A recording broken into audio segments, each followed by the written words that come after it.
আসসালামু আলাইকুম এভরিওয়ান, কি অবস্থা তোমাদের? আশা করি সবাই অনেক বেশি ভালো আছো। তো তোমরা জানো ইতিমধ্যে চট্টগ্রাম বিশ্ববিদ্যালয়ে ভর্তি পরীক্ষার তারিখ প্রকাশিত হয়ে গেছে, প্রায় সার্কুলারও দিয়ে দিছে। তো তোমরা সকলেই এই বিষয়ে অবগত আছো।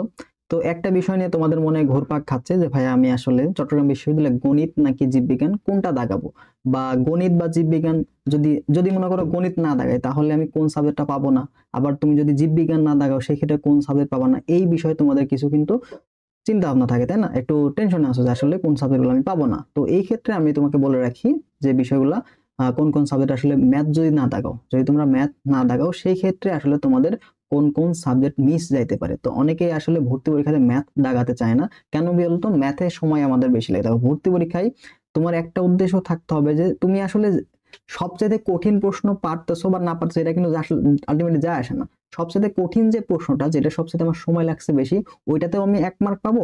আবার একটা দাগাইতে আমাকে 5 সেকেন্ড 10 সেকেন্ড লাগতেছে, ওইটাতেও কিন্তু 1 মার্কই পাবো। তো তোমার মেইন বিষয়টা হচ্ছে ভর্তি পরীক্ষায় তুমি সর্বোচ্চ সংখ্যক প্রশ্ন দাগাতে পারছো কিনা।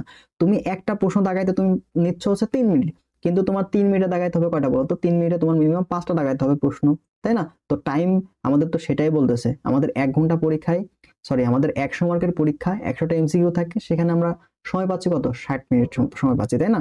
তো এই ক্ষেত্রে তোমাকে মাথায় রাখতে হবে সবসময় যে আমি কম সময়ে বেশি প্রশ্ন কিভাবে দাগাবো। ঠিক আছে? তো যেই জিনিসটা বুঝতে পারবে বা যেই ট্রিক্সটা ধরতে পারবে যে আমি কম সময়ে বেশি সংখ্যক এমসিকিউ দাগাতে পারতেছি, তার কিন্তু চান্স হওয়ার সম্ভাবনা তোমার থেকে বেশি হয়ে যাবে। আমি ভালো কথা, আমি ম্যাথ দাগাচ্ছি বা সবচেয়ে কঠিন প্রশ্নটা আমি মিলাইই ছাড়বো, মানে পরীক্ষা হলে আমি ওটা মিলাবো। তো এরকম চিন্তা ভাবনা যে নিয়ে যাবা সে আলটিমেটলি মারা খাওয়া। ঠিক আছে? বাংলা কথা। কারণ তোমার পরীক্ষায় ওই ওই প্রশ্ন মিলালে তোমাকে ভাই 10 মার্ক এক্সট্রা দিচ্ছেন, তোমাকে ওই 1 মার্কই দিবে। সো যেটা সহজ জিনিস ওইটার পিছনে তুমি যাবা। তো চট্টগ্রাম বিশ্ববিদ্যালয়ে ম্যাথমেটিক্যাল পার্ট যদি তোমরা দেখো বা ম্যাথ পার্টটা যদি তুমি দেখো, 25 মার্কের যে ম্যাথ পার্টটা আছে সেখানে কি ভাই সবই ম্যাথ, তাই না? থিওরি আসার তো কোনো প্রশ্নই আসে না। ম্যাথে তো আর থিওরি আসবে না, হয়তো তোমাকে একটা ডিরেক্ট সূত্র দিতে পারে ত্রিকোণমিতি থেকে, অথবা হচ্ছে তোমার হচ্ছে ত্রিকোণমিতি থেকে সূত্র দেয়, আবার হচ্ছে তোমার অন্তরীকরণ থেকে কিছু ষোলো সূত্র ওগুলা থেকে আসতে পারে। বাট অন্যান্য যে ম্যাথগুলো, ম্যাক্সিমাম ম্যাথগুলো কিন্তু মোটামুটি সময় লাগে। ইভেন এখানে কিন্তু ক্যালকুলেটর ইউজ করা যায়, কিন্তু ক্যালকুলেটর তেমন ইউজ করতে হয় না চট্টগ্রাম বিশ্ববিদ্যালয়ে, ক্যালকুলেটর তেমন ইউজ করতে হয় না।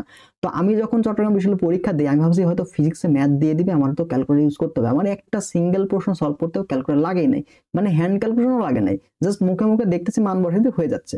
দেখো ফিজিক্সে তোমার যেখানে প্রবলেম বেশি, ফিজিক্সের থিওরি পার্ট গুলা যদি একটু ভালো মতো বুঝে বুঝে পড়ো, ফিজিক্স কিন্তু কমন পড়ে যায়, ফিজিক্স এত প্যারা খাবা না। কেমিস্ট্রির ক্ষেত্রে সেম, উদাহরণ টাইপের প্রশ্নগুলো একটু ভালো করে সলভ হয়ে যাবে। তারপর বায়োলজির ক্ষেত্রে প্রশ্ন প্রচুর রিপিট হয়। চট্টগ্রাম বিশ্ববিদ্যালয়ে তুমি যদি বিগত 10 বছরের প্রশ্ন সলভ করে যাও, ব্যাখ্যা সহ প্রত্যেকটা টপিক যদি ভালো মতো পড়ে যাও, তুমি 100% কমন পাবা। ঠিক আছে? ওই টপিক্যাল গুলার মধ্যে থাকে একটা চট্টগ্রাম বিশ্ববিদ্যালয় একটা নির্দিষ্ট টপিক, নির্দিষ্ট প্যাটার্ন মেনটেন করে কিন্তু পরীক্ষায় বারবার কিন্তু ওইভাবে প্রশ্ন প্রণয়ন করে। ঠিক আছে? তো এখানে কিন্তু কমন পাওয়ার সম্ভাবনা সবচেয়ে বেশি। তো চট্টগ্রাম বিশ্ববিদ্যালয়ে তুমি চান্স পেতে চাও তাহলে অবশ্যই প্রশ্ন ব্যাংকটা তুমি সলভ করবা। ঠিক আছে? তো এক্ষেত্রে কোন প্রশ্ন ব্যাংক সলভ করবা? তো তুমি এক্ষেত্রে হালদা অথবা পানকড়ি, এই দুইটা বই কিন্তু সবচেয়ে ভালো। এবং তুমি যদি অধ্যায় ভিত্তিক সলভ করতে চাও সেক্ষেত্রে চবি নলেজ একটা বই আছে, সেটা তুমি দেখতে পারো।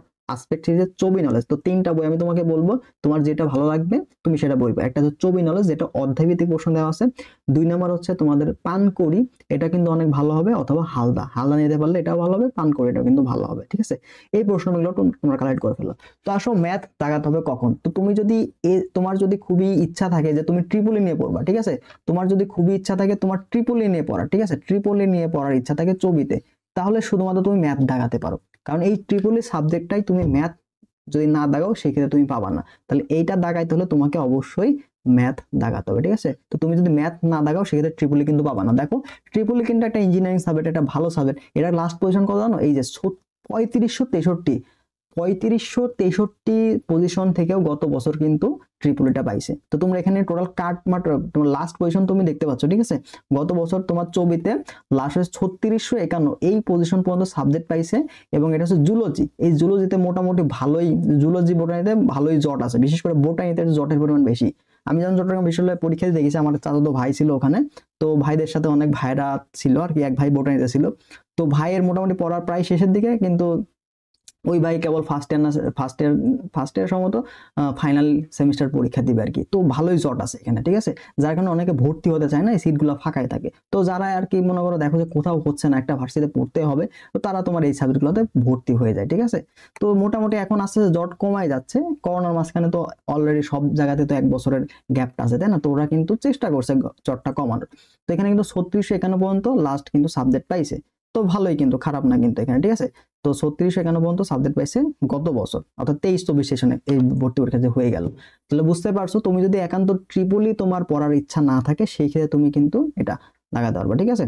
আবার এই ক্ষেত্রে তুমি যদি যে ফার্মেসি গুলো লাগাতে চাও, ঠিক আছে, ফার্মেসি তারপরে যে জেনেটিক, এইগুলো তোমার আবার কি, তোমার কিন্তু বায়োলজি থাকা লাগবে। এখানে কিন্তু বায়োলজির উপর একটা তোমাকে শর্ত দিয়ে দিতে পারে, ঠিক আছে। তো এইগুলো একটু ঝামেলা। তো আমি বলবো তুমি ভর্তি পরীক্ষাতে অবশ্যই ম্যাথটা স্কিপ করার চেষ্টা করবা, ছবিতে ম্যাথ স্কিপ করার চেষ্টা করবা, ঠিক আছে, এটা তোমার জন্য বেটার হবে। যদি ম্যাথ স্কিপ করতে পারো তাহলে তোমার অনেক সময় বেঁচে যাবে, ঠিক আছে। তোমার মেইন টার্গেট থাকতে হবে, দেখো 100, তোমার থাকবে কত, 100টা এমসিকিউ, ঠিক আছে। তো চান্স যদি তুমি পেতে যাও, তোমাকে অবশ্যই 70+ কিন্তু কারেক্ট করে আসতে হবে। 70+এ তোমার চান্স হবে কিনা এটা কোনো গ্যারান্টি নেই, কারণ এই বছর তোমরা দেখবা যে জিপিএ ছাড়াই 100 মার্কের এমসিকিউতে দেখবা যে 79 কাছাকাছি বা 78 এরকম কাছাকাছি কিন্তু চলে যায় গেছে কাটমার্ক, ঠিক আছে। তো তোমাকে কিন্তু মিনিমাম তো 80+ দাগায় আসতে হবে, 80+ও দাগায় আসতে হবে। তো সেই ক্ষেত্রে তুমি যদি যেটাতে বেশি সময় লাগছে সেটা দাগায় আসো, তাহলে তো তোমার জন্য কিন্তু সময়টা তুমি কনজিউম করতে পারবে না বেশি। তো এটা একটা মূল ফ্যাক্ট, ঠিক আছে। তো অবশ্যই সময়ের মূল্য তোমাকে দিতে হবে। ভর্তি পরীক্ষায় টাইম ম্যানেজমেন্ট যে ভালো মতো করতে পারবে তার কিন্তু অন্যদের থেকে এক ধাপ আগে যাবে, ঠিক আছে। তুমি টাইম মিলাতে না পারলে তোমার মাথায় চিন্তা কাজ করবে, ঠিক আছে। দেখো এমনিতে কিন্তু ছবিতে সাবজেক্ট ওয়াইজ পাস করা লাগে, প্রত্যেকটা সাবজেক্টে আলাদা পাস করা লাগবে, ঠিক আছে, প্রত্যেকটা সাবজেক্টে আলাদাভাবে পাস করতে হবে।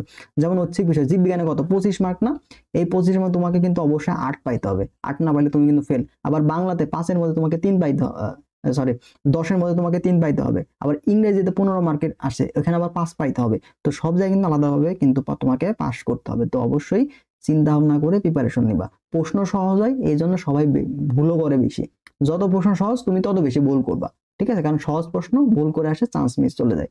তো এই ক্ষেত্রে যারা মেডিকেল প্রিপারেশন নিয়ে থাকে, যারা মূল বই ভালো করে পড়ে, ছবির জন্য অবশ্যই মূল বইটা তোমাকে প্রাধান্য দিতে হবে। তো মূল বই যে বেশি ভালো করে পড়বে সে কিন্তু টপ করবে। ছবিতে টপ করার জন্য তোমাকে অবশ্যই মূল বই পড়তে হবে, বা তুমি যে চান্সটা নিশ্চিত করতে চাও যে আমি ছবিতে একদম টপ 100-এর মধ্যে যাবো, তো তোমাকে অবশ্যই মূল বইকে প্রাধান্য দিতে হবে। এই ক্ষেত্রে যারা মেডিকেল প্রিপারেশন নেয় তারা কিন্তু মূল বইটা পড়া থাকে।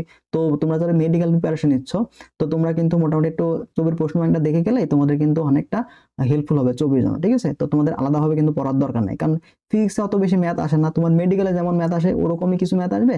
আর ওই যে তোমার চলতরির থেকে হয়তো সার্কিটের কিছু ম্যাথ আসতে পারে, ওগুলো তোমরা একটু সলভ করে যাবা, তাহলে মোটামুটি ভালো একটা মার্ক কমন পাবা, ঠিক আছে।